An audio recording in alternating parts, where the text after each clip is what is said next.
প্রিয় শিক্ষার্থীবৃন্দরা, আশা করি তোমরা সবাই অনেক ভালো আছো। আজকে তোমাদের সামনে একটি নতুন পর্ব নিয়ে হাজির হলাম। আজ আমরা 2.1 অনুশীলনীর 9, 11 ও 13 নম্বর অঙ্কগুলো সমাধান করব। তো প্রথমে আমরা 9 নম্বর অঙ্কের মাধ্যমে শুরু করব।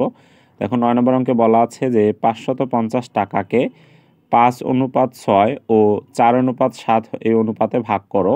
অর্থাৎ এই 550 টাকাকে একবার আমরা 5:6 ভাগ করে দেব এবং আরেকবার আমরা 4:7 ভাগ করে দেব। তো দেখো, যদি আমরা প্রথমে 5:6 ভাগ করি, তার মানে অর্থাৎ দেখো এই প্রথম অনুপাতটি যেটি আছে, তাহলে দেখা যায় প্রথম যে রাশিটি সেটি হচ্ছে কত, 5। অর্থাৎ এই 550 টাকার প্রথম রাশি পাবে 5 ভাগ। অনুপাত বলতে যেহেতু আমরা বুঝি ভাগ, তাই আমরা বলতে পারি যে প্রথম রাশি দেখো পাচ্ছে 5 ভাগ এবং দ্বিতীয় রাশি পাচ্ছে 6 ভাগ।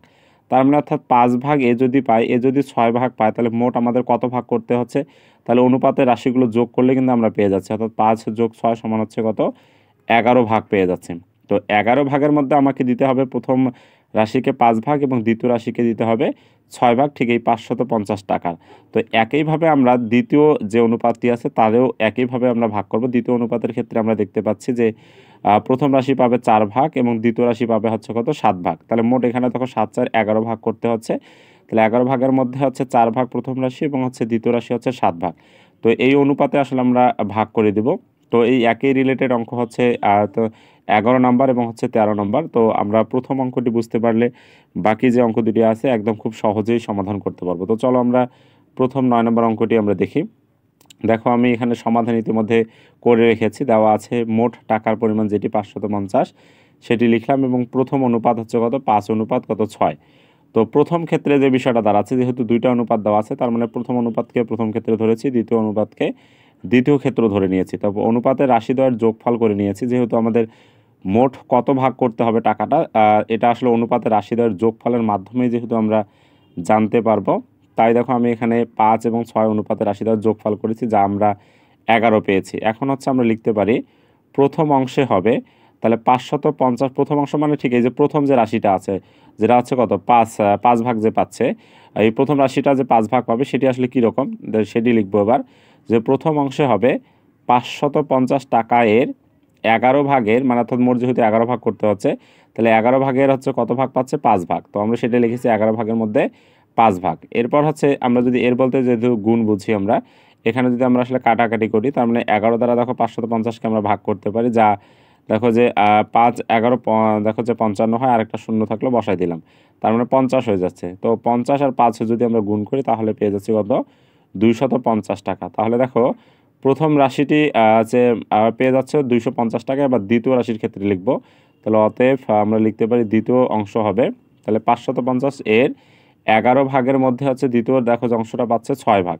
তাহলে 11 ভাগের মধ্যে আমরা লিখেছি, দেখো এখানে 6 ভাগ। তো একইভাবে যদি আমরা 11 দ্বারা 550কে ভাগ করি, তাহলে পেয়ে যাচ্ছি দেখো 50। তাহলে 50 আর 6 গুণ করলে দেখো 300 টাকা। তার মানে অর্থাৎ এই 550 টাকাকে যদি আমরা 5:6 ভাগ করি, তাহলে প্রথম ভাগ হচ্ছে 250 টাকা এবং দ্বিতীয় ভাগ হচ্ছে দেখো 300 টাকা। তো এরপর আমরা যেহেতু দ্বিতীয় ক্ষেত্রটা বের করবো, তাহলে লিখতে পারি আবার দ্বিতীয় অনুপাত যেটি দেওয়া আছে 4:7 সেটি লিখেছি এবং লিখলাম দ্বিতীয় ক্ষেত্রে। তাহলে অনুপাতের রাশি দ্বয়ের যোগফল আমরা আগে করে নেব।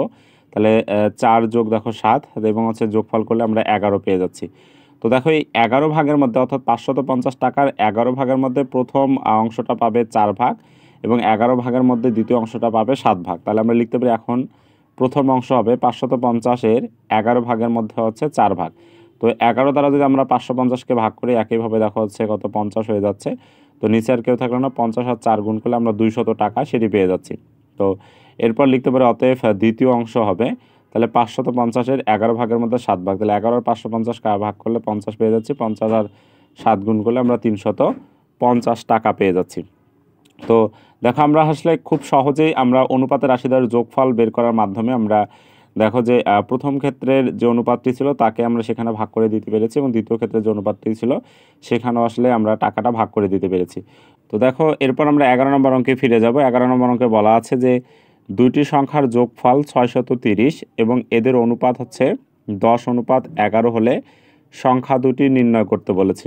তো প্রথম কথা হচ্ছে দেখো এখানে মোট পরিমাণ দেওয়া আছে, এই মোট পরিমাণ থেকে এদেরকে ঠিক এই অনুপাতে আসলে ভাগ করে দিতে হবে। তো অনুপাত বলতে যেহেতু ভাগ বুঝি আমরা, অর্থাৎ আমরা বলতে পারি 630-এর আচ্ছা দেখো যে প্রথম রাশিটি পাবে 10 ভাগ এবং দ্বিতীয় রাশিটি পাচ্ছে কত 11 ভাগ। তাহলে এ যদি 10 ভাগ পায়, এ যদি 11 ভাগ পায়, তাহলে মোট কত ভাগ পাচ্ছে করতে হচ্ছে, তার মানে অর্থাৎ দেখো 10 আর 11 মানে 21 ভাগ করতে হচ্ছে। তো এই 21 ভাগের মধ্যে 10 ভাগ হচ্ছে এ পাচ্ছে এবং কি 11 ভাগ পাচ্ছে ঠিক এই সংখ্যাটি। তাহলে হলে আমরা সংখ্যাটি নির্ণয় করতে বলছে। তাহলে আমরা লিখতে পারি এখানে দেখো যে আছে দেওয়া আছে দুইটি সংখ্যার যোগফল 630 এবং এদের অনুপাত হচ্ছে কত 10 অনুপাত কত 11 দেওয়া আছে। তো এরপর লিখতে পারি অতএব অনুপাতের রাশিগুলোর যোগফল, কেননা আসলে কত ভাগ করব সেটা শুধুমাত্র অনুপাতের রাশিগুলোর যোগফলের মাধ্যমে জানতে পারবো। তো যার কারণে লিখতে পারি 10 যোগ কত 11 সমান হচ্ছে কত 21 পেয়ে যাচ্ছে। তো এখন লিখতে পারি তার মানে প্রথম যে সংখ্যাটি হবে, তাহলে প্রথম সংখ্যাটি কত, দেখো যে প্রথম সংখ্যাটি পাচ্ছে যেহেতু 10 ভাগ এবং দ্বিতীয় সংখ্যাটি যেহেতু পাচ্ছে 11 ভাগ, কত ভাগের মধ্যে অর্থাৎ 21 ভাগের মধ্যে। তো আমরা লিখতে পারি 630-এর 21 ভাগের মধ্যে হচ্ছে 10 ভাগ। তার মানে 21 দ্বারা যদি আমরা 630-কে ভাগ দিই তাহলে আমরা পেয়ে যাচ্ছি এখানে দেখো যে 3 3 21 63 আর একটা শূন্য থাকলে বসাই দিলাম। তো 30 আর 10 গুণ করলে দেখো 300 হয়ে যাচ্ছে। তো একইভাবে দ্বিতীয় সংখ্যাটি কত হবে সেটি আমরা আবার বের করব। তাহলে দ্বিতীয় সংখ্যাটি হবে 630 ভাগ এর দেখো 21 ভাগের মধ্যে হচ্ছে কি দেখো দ্বিতীয় সংখ্যা পাচ্ছে কত 11 ভাগ। তাহলে 21 ভাগের মধ্যে 11 ভাগ লিখে দিয়েছি। এরপর 21 দ্বারা আমরা 630-কে যদি ভাগ করি তাহলে একইভাবে 30 হয়ে যাচ্ছে। 30 আর 11 গুণ করলে হচ্ছে 330 হয়ে যাচ্ছে। তো আমরা বলতে পারি অতএব নির্ণয় সংখ্যা দুটি 300 ও হচ্ছে 330। তো দেখো অনেক সহজ আসলে অনুপাতের অঙ্কগুলো, জাস্ট আমাদের বুঝতে পারলেই হলো। তো দেখো এরপর আমরা 13 নম্বর অঙ্কটিতে ফিরে যাব। 13 নম্বর অঙ্কে দেখো এখানে বলা আছে যে 18 ক্যারেটের 20 গ্রাম ওজনের সোনার গহনায়, তার মানে দেখো এখানে 18 ক্যারেটের কথা বলেছে। এই 18 কিন্তু আসলে কোনো সংখ্যার মধ্যে পড়ে না, অর্থাৎ 18 ক্যারেট এটি একটি স্বর্ণের নাম, যার কারণে আসলে এই 18-র সঙ্গে এই অঙ্কের কোনো সম্পর্ক নাই, এটা আমাদের মাথায় রাখতে হবে। তো বলছে এই 18 ক্যারেটের 20 গ্রাম ওজনের সোনার গহনা, তার মানে অর্থাৎ গহনার ওজন হচ্ছে কত গ্রাম, দেখো 20 গ্রাম দেওয়া আছে। তাহলে এই গহনায় সোনা আছে, সোনা ও খাদের অনুপাত 3:1 হলে, তার মানে সোনা আছে অনুপাত বলতে যেহেতু আমরা ভাগ বুঝি, তার মানে সোনা আছে দেখো 3 ভাগ এবং হচ্ছে খাদ আছে 1 ভাগ। তো হলে ওই গহনায় আমাদের সোনা ও খাদের পরিমাণ আমাদের নির্ণয় করতে বলেছে।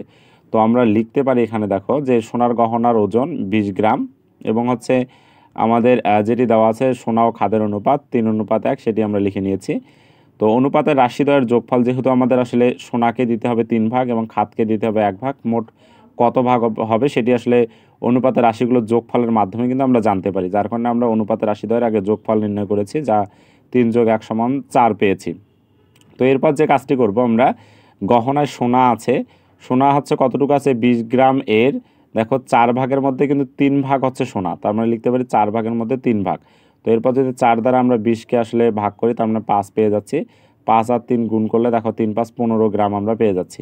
তো একইভাবে আমরা এবার হচ্ছে খাদের অনুপাতটা বের করবো, খাদের পরিমাণটা। খাদ দেখো আছে কত 1 ভাগ দেওয়া আছে, তার মানে অর্থাৎ 4 ভাগের মধ্যে 1 ভাগ হচ্ছে খাদ। তাহলে লিখতে পারি অতএব দেখো যে খাদ আছে 20 এর 4 ভাগের মধ্যে 1 ভাগ, তাহলে 4 দ্বারা 20-কে ভাগ করলে আমরা 5 পেয়ে যাচ্ছি। 5 আর 1 গুণ করলে আমরা 5ই পেয়ে যাচ্ছে, যেটা 5 গ্রাম। তাহলে অতএব আমরা বলতে পারি সোনা হচ্ছে 15 গ্রাম ও খাদ হচ্ছে কত 5 গ্রাম। তো দেখো অনেক সহজ, 3টা অঙ্কে আসলে একই নিয়মের। তো আমরা আসলে শুধুমাত্র অনুপাতের রাশিগুলোর যোগফল নির্ণয় করব। যোগফল নির্ণয় করার পর দেখো যে কে কত ভাগ করে পাচ্ছে সেটি শুধু আমাদের বের করলে কিন্তু অঙ্কটির সমাধান আমরা পেয়ে যাচ্ছি। তো আজকের পর্বটি আমি এই পর্যন্ত শেষ করতেছি। যদি ক্লাসটি ভালো লেগে থাকে তাহলে চ্যানেলটি সাবস্ক্রাইব করে পাশেই থাকো। ধন্যবাদ সবাইকে।